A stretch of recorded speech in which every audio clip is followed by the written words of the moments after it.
Hello, Duncan here from Video Mania 2, and today we're going to talk about Prey, the latest entry in the Predator franchise, a franchise that has certainly had its ups and downs. This movie it's on the upswing again with this one. Now, the Predator franchise, I overall like most of the entries. The ones I didn't like were the Alien vs. Predator Requiem. I thought was dark, as far as lighting goes. It was just really bad, and it was a mess, and I did not like it. And the other one was The Predator from 2018 that was had Shane Black, who was involved with the first film as an actor, and he wrote Lethal Weapon, so I thought it would be pretty good. No, it was a mess. That movie had all sorts of problems. I mean, I could make a long video on everything that was wrong with it. So, this one takes it back to its roots.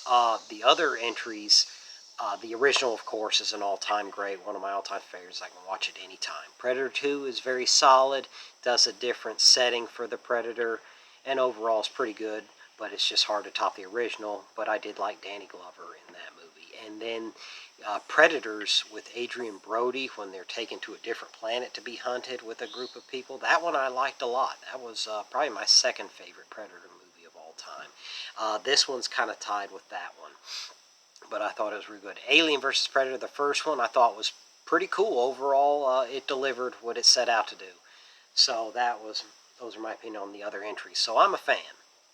This movie is really scales it back. When it starts out, it almost feels like a coming-of-age story for a Comanche girl who wants to be a hunter, but her tribe wants her to do the more traditional roles, cooking and doing stuff around the encampment, and she's really good with medicine and stuff like that, so they want her to do that, but she wants to be a hunter, and then, her fellow tribesmen tell her that she can't, and, she's not capable, which makes her more determined. So that's a story we've seen many times before, and so here, that part's not original, and like I said, this story you've seen many times, but this one's thrown into a Predator movie.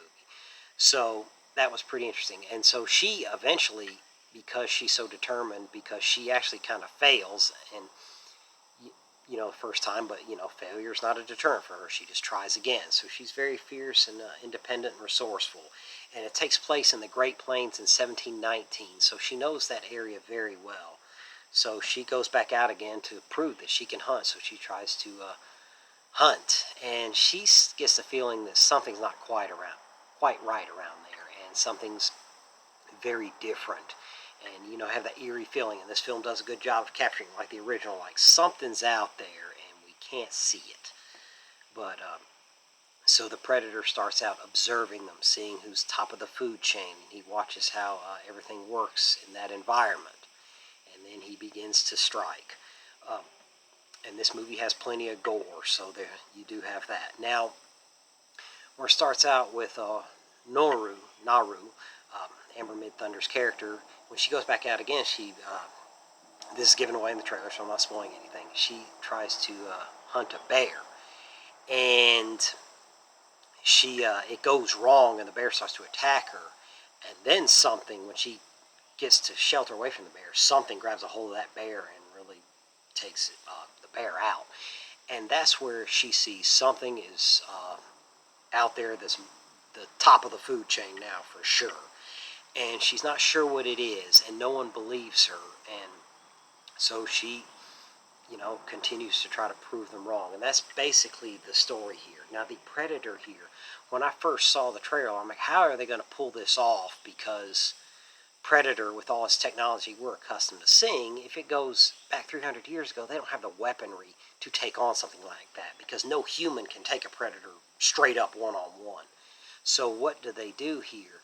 Well, they scale back the Predator too, like he still has a spaceship to obviously arrive to perform his hunt, but he doesn't have the rockets and the plasma gun and like the glowing eyes on the helmet. Here he has like a skull face plate, and his technology is more scaled back. He has spears, and he still has the knives that come out of his wrist, and he still kind of has the keyboard on his wrist to do things, but it doesn't set off a nuclear bomb.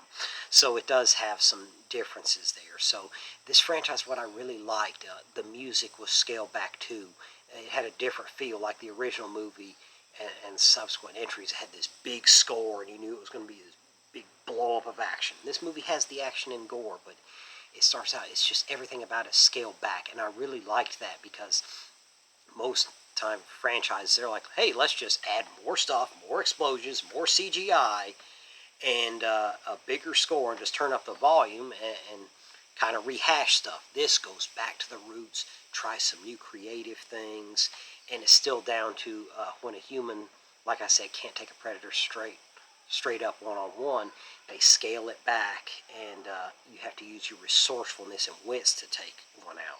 And this is all addressed very well, how they learn about it, and I love the cinematography and the simplified music score. Everything here is very good. The acting is very good too. Amber Midthunder is very good as Noru, and her brother, played by Dakota Beavers, he was very good. So everything here really works. And the direction by Dan Trachtenberg I really liked as well. So overall, I think this is a very worthy entry in the franchise. Obviously, I don't think it's as good as the original, but that was just so hard to top, so I'm not really going to make unfair comparisons to that one. But it be kind of tied in there with me, like I said, with the Adrian Brody Predators, which I really liked a lot. So I think if you're a fan of this franchise, you're really going to like it. It still tries new creative things, but it still respects the lore of what the Predator was about. So that this one is done right. So the only thing, I mean, I watched it on Hulu last night, and it's a Hulu exclusive. I wish it had gotten a theatrical release because it really deserves it. So overall, I'm very happy, and I think if you're a Predator fan, you're going to love this one. So that's my thoughts on it. Thanks for tuning in. Don't forget to like and subscribe, and I'll see you next time.